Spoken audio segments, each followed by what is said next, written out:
Minister how the Scottish Government is marking Holocaust Memorial Day. First Minister. Well, we must never forget the horrors of the Holocaust and other genocides around the world, which are a stark reminder of the inhumanity and violence that bigotry and intolerance can cause if left unchallenged. Last year, as I've noted in the Chamber before, I joined young people from 89 Scottish schools on a Holocaust Educational Trust's visit to Auschwitz-Birkenau. I know I will never forget what I saw there, and I'm sure the young people who were with me won't either. We mustn't ever forget where anti-Semitism and what anti-Semitism can lead to if it's not challenged, and why education about tolerance, compassion and respect is so important. Next week, the Cabinet Secretary for Communities will be speaking at this year's national event to mark International Holocaust Memorial Day, which will take place in East Renfrewshire. There will also be a members' debate in Parliament, I know, later today, and I also had the honour of signing the Holocaust Memorial Day Book of Commitment in Parliament earlier this week. Tom Arthur. And I thank the First Minister for that answer. Two of the most important lessons of the Holocaust are of the capacity of human beings to systematically inflict suffering and death on other human beings, and that such actions can take place in what had been regarded as an advanced society. A third, as the First Minister referenced in her answer, is the consequences of hate and discrimination left unchallenged. Presiding Officer, what began with casual anti-Semitism laced with conspiracy theories and pseudoscience traversed a darkening spectrum of increasing social and economic marginalisation, which led ultimately to the factories of death at Helmo, Majdanek, Treblinka, Bergerac, Sobibor and Auschwitz-Birkenau.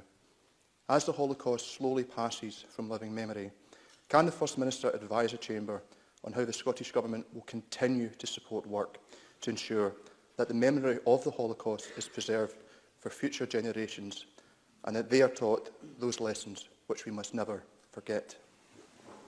First Minister.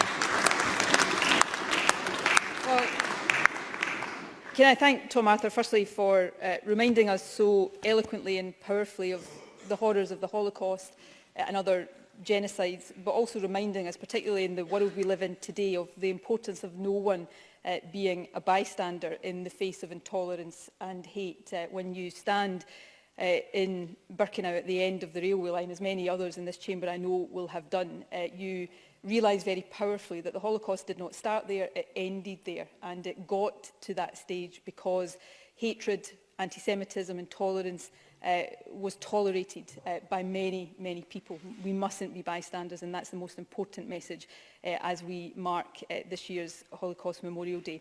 In terms of future generations, it's vital as the Holocaust passes out of living memory that the next generations remember and learn the lessons. Learning about the Holocaust is part of international and citizenship education, which of course are central to Curriculum for Excellence. In addition, the Scottish Government supports the Holocaust Educational Trust's Lessons from Auschwitz programme. That programme includes a visit to Auschwitz-Birkenau and aims to increase knowledge and understanding of the Holocaust. And I've made a very public commitment to the Holocaust Educational Trust that as long as I am First Minister, we will continue that support, and I'm sure across all parties there would be the commitment to continue it long into the future.